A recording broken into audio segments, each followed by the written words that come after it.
What is going on, guys? Jake back here again. So if you just got done watching my last video, I basically showed off my first music video. This was a project for this week. I guess I started it a long time ago. John and I have been working on it for a while. It was a little bit of a different format. Again, I kind of talked at the beginning. I'm going to reiterate in this one. The reason why I really did that is, excuse me, even though it is a channel project-y type video, I wanted to make sure, at least for my records, include the video so that, you know, if people who are interested in what I can do in the future, if someone's like, hey, you know, I want to do a music video, or if I've got a gig, I need someone to shoot, you know, what could you show me? I kind of want my project videos to be stuff I can show off, so I wanted to include that one. But then I also wanted to include my little talking at the beginning to make sure if you guys were there strictly just to support John and not to support me, to head over to his channel, give him the likes, give him the views. Otherwise, you know, I just wanted it for my records, and for those of you who have kind of followed my story, you know, this is the background video. This is, you know, that was my project, that was my creation. I wanted to show it off to you guys. But then what's kind of most interesting to me is this interaction we're about to have here, which is I'm really digging the commentary and feedback videos at the end, where I sit down, I talk you guys through the shoots, I talk you guys through everything that happened, and, you know, well, not everything, but I talk you through a lot of the points that I thought were interesting, things that I learned, stuff I would do differently. And I think that's really valuable because I'm trying to get out and just do this more and more. I'm trying to put myself out there, film more videos, and I want you guys to be able to have me as a resource to say, you know, here's the situation. So I've got my handy dandy little list of things that I want to talk about today on sticky notes. I love sticky notes, so this is kind of fun for me. But anyway, the first thing that I kind of wanted to touch on was just the overall shooting experience. Now, obviously, it was kind of my idea to go up to Stanley. I love it up there. It's crazy beautiful. John played me the song. I kind of envisioned water, and we're in Idaho. And so I was like, you know, where's a cool place where we could kind of go for that sea vibe, that water vibe, but not necessarily drive to the coast or to the ocean. And so, yeah, we decided to go to Stanley. He'd never been before. I've been up there several times in my life. I absolutely love it up there. Any chance I can to get up there and shoot a video, I'm always going to be up there. It's just completely beautiful up there. So as far as the experience went, I had a blast. It was great being up there. I mean, one thing that I always like to talk about is, you know, regardless of how, you know, maybe there's certain aspects of video shoots that aren't as exciting, you know, the sitting around, the kind of waiting for the good light, you know, not all of video shooting is glamorous, that's for sure, especially when you're gigging. But at the end of the day, I mean, I was sitting there by the edge of the lake just thinking, you know what, this is pretty awesome, and you can't really beat this, is kind of where my head was at. So overall, the experience was great. It was great to be up at Stanley. The conditions were almost perfect. It was really, really cold in the morning and that night that we camped out. But otherwise, just really cool experience, tons of fun, and was really, really great. We'll get into more shooting specific stuff eventually. But the first thing that I really wanted to talk about is I did this gig for free. John was super nice, and he bought me some beer and I think some whiskey as kind of a thank you, which I really appreciated. But I told him up front, I was like, you know, I want to do this for free. He offered to pay, but I said, no, this is my first music video. You have no, you know, precedence of what I'm able to do. I've never done this before. I can't promise anything. And I did it for free. Would I do it for free again? I don't think so. And that's what I want to talk about in this one, is valuing yourself, is really important. Your time is your money, and really money talks, right? And so this is kind of just something I want to elaborate on more fully with you, which is I did this for free.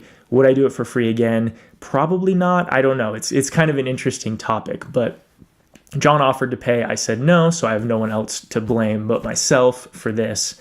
But one thing that I really wanted to touch on, and that I found just really interesting in this experience, which I would never have unless actually going out and shooting a music video or a gig for free, is that traditionally when I would gig, and I take that back. I hadn't gigged before, but traditionally when I would go out and shoot a video, it was all on my time. It was my creativity. It was my video to say, this is what I want.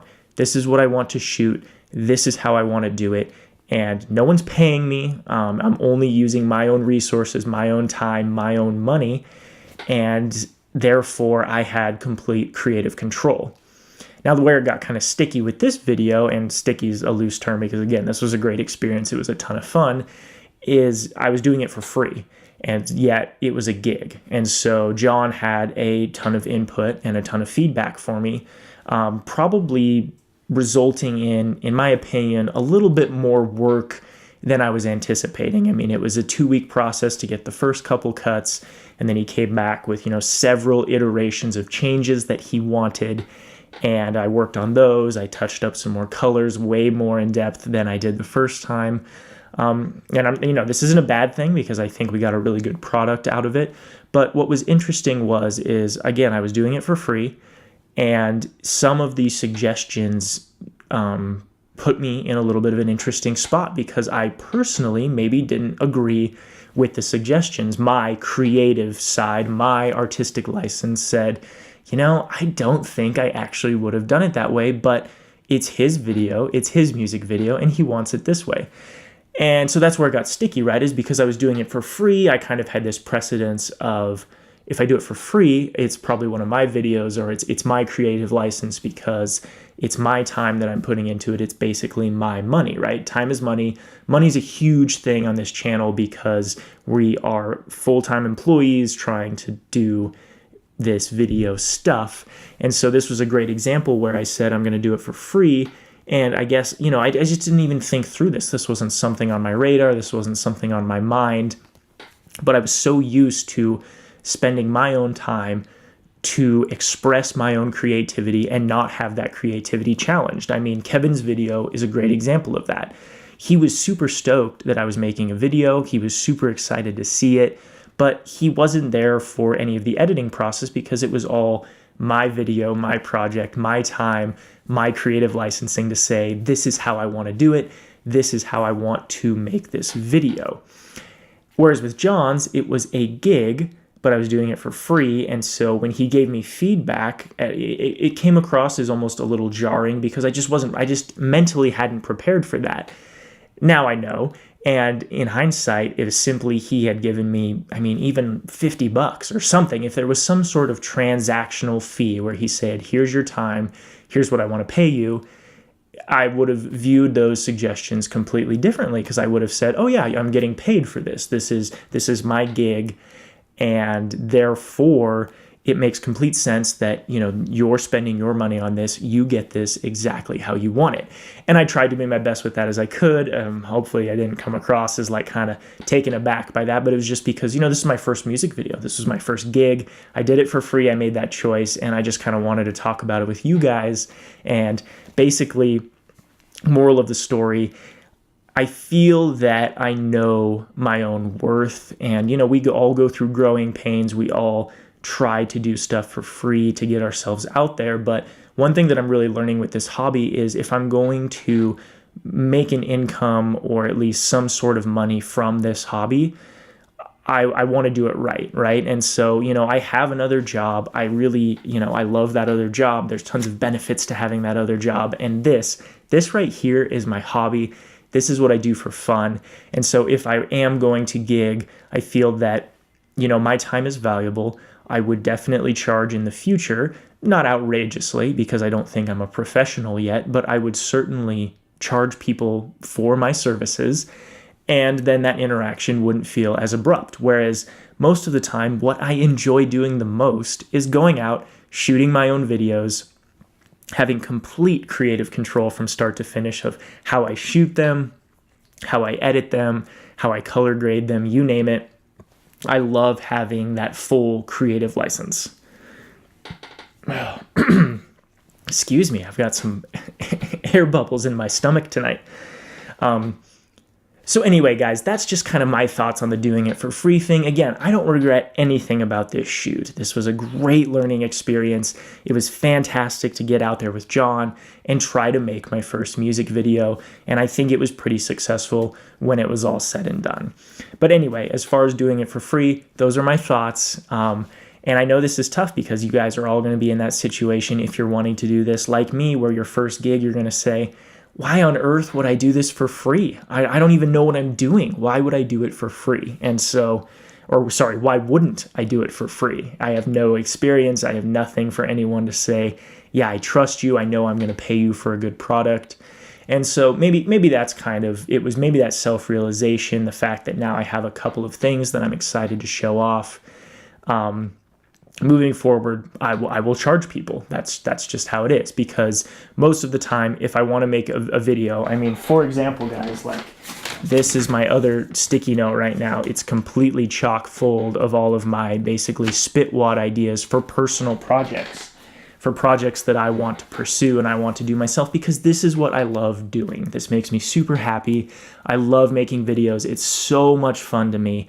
And so, you know, if I'm going to gig or do a wedding or something along those lines with someone else, I am going to charge them some money. And if they're not okay with that, to be honest with you guys, I'm okay with that. I have another job. I've really come to terms after my recent gigging experiences that if I am going to make it as a filmmaker or photographer or cinematographer, I want to do it my way. So, and I encourage you guys to do the same. I mean, that's kind of the moral of the story is know your worth, know what you're capable of, be confident in yourself, and be confident in the fact that you know what you like doing, because most of us do this hobby because we love doing it.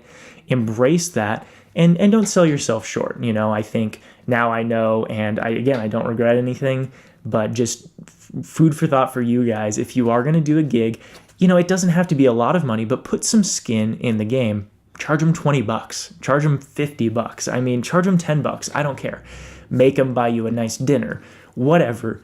Make sure there's a transaction so that that business side is there. If it's a completely fun video, there's no business practice involved. It's your personal project. It's going to turn out perfect. You're going to do it exactly how you want it. No pressures, no one else putting in their opinions into the video.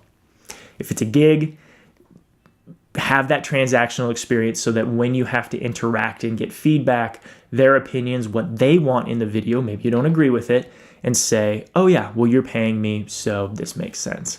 So anyway, that's just what I would recommend to you guys. Have that business transaction. It makes a ton of sense. Definitely do that.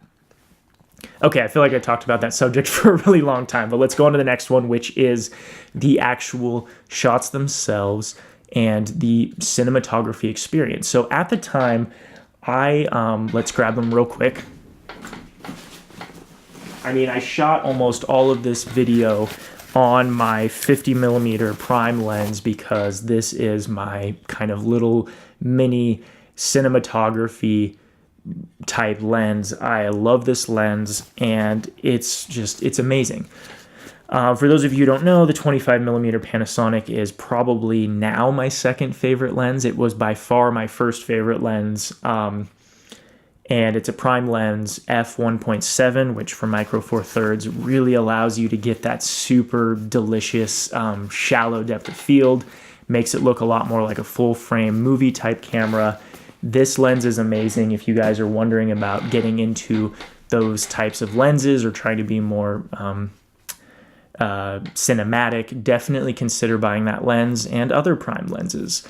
Obviously, now that I've upgraded to the f2.8, not quite as wide of an aperture, but you've got some zoom in there to work with to make that bokeh and shallow depth of field still really, really good. Now that I've got that lens, this one's obviously my new favorite. I shoot everything on this lens. It's fantastic. But the prime lenses I am not getting rid of. I'm not selling because they're super, super great tools. But anyway, I shot this entire video pretty much on that lens, and then I think maybe a little bit of the wide angle prime that I have, and then I don't even know if I shot anything on my like 85mm equivalent portrait type lens. I might have, I can't remember. But one thing that really came into play with these lenses is they let in so much light, and we had basically a very small window that any of the shots looked any good. So most of the video was shot at sunrise with the sun peeking over the lake and the mountains, that fog, that mist coming up off the water, all at just like super early in the morning. It was still freezing cold, the sun coming up over the mountains. That was really the best we could shoot because the rest of the day the light was super harsh. There is one shot, one very specific shot that actually John really wanted in there of water coming off of a boat. It's kind of hard to tell, but we rented a boat for an hour in the middle of the day, shot all kinds of stuff on this boat, and I just looked back at it and I was like, I can't use this. The light's too harsh. It was really hard to balance John's skin with just the super bright light.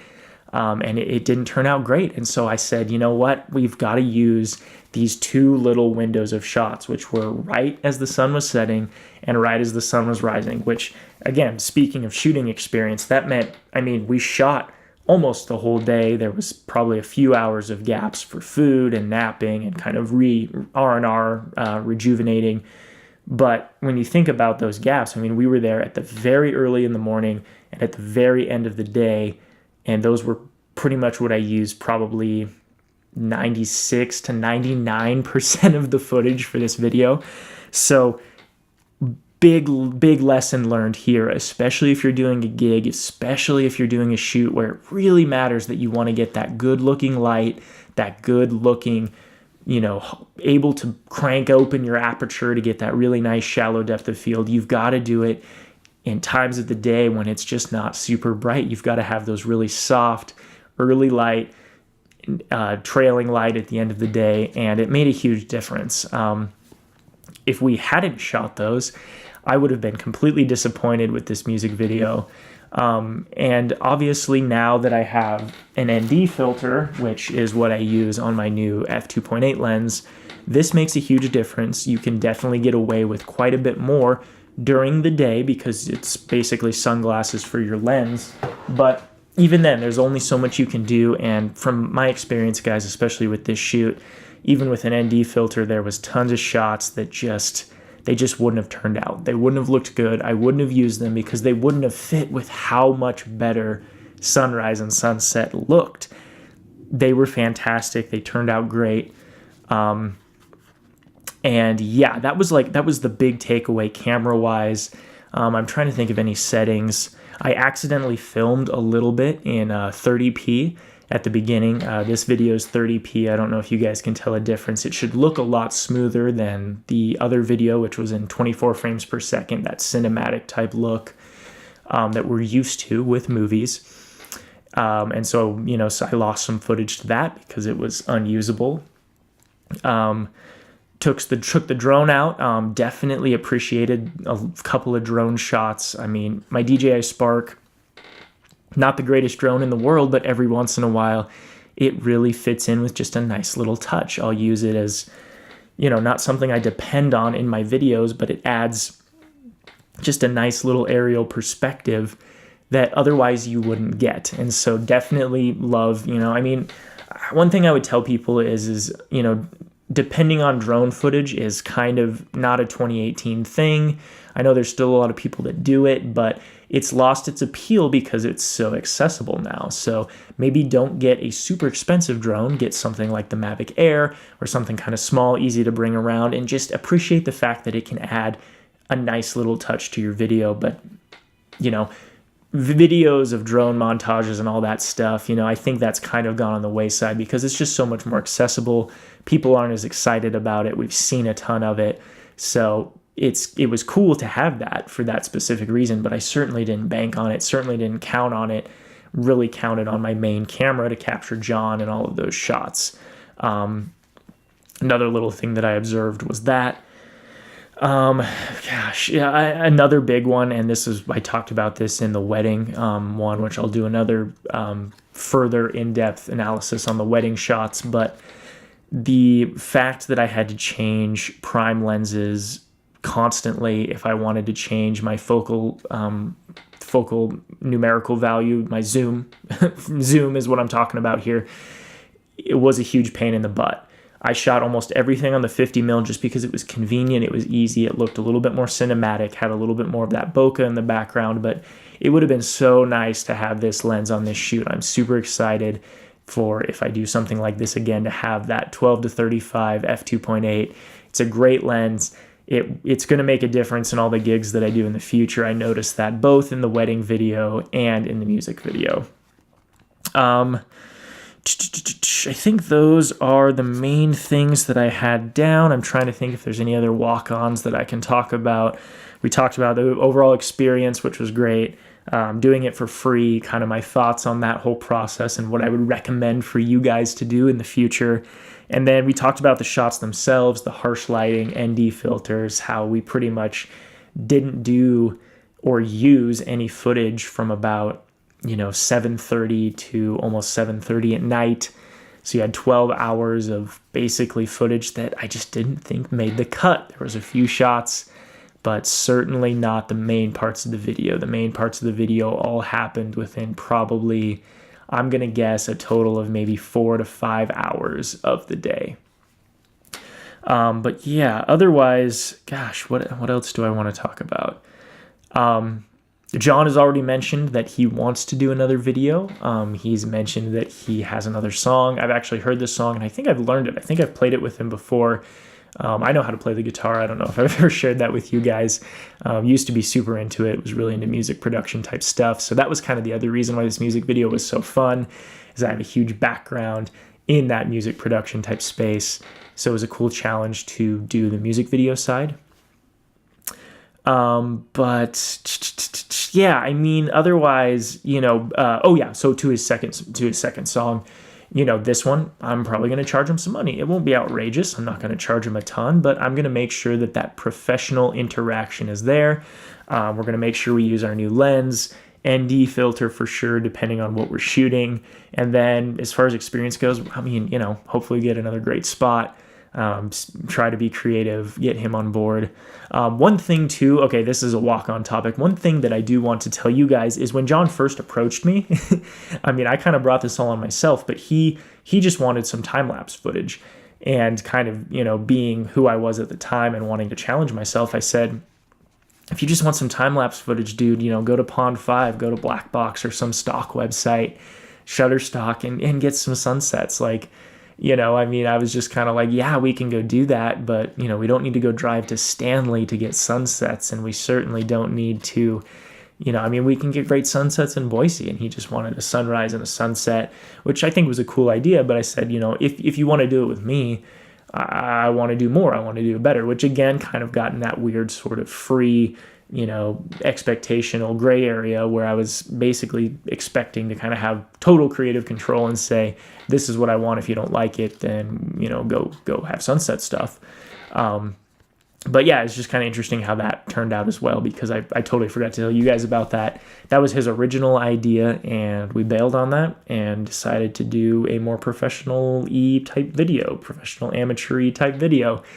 But anyway, I think that is all I have for you guys tonight. This is a super long video, but I would imagine if some of my favorite, YouTubers, like if, Pete obviously loves doing tutorials and talk throughs.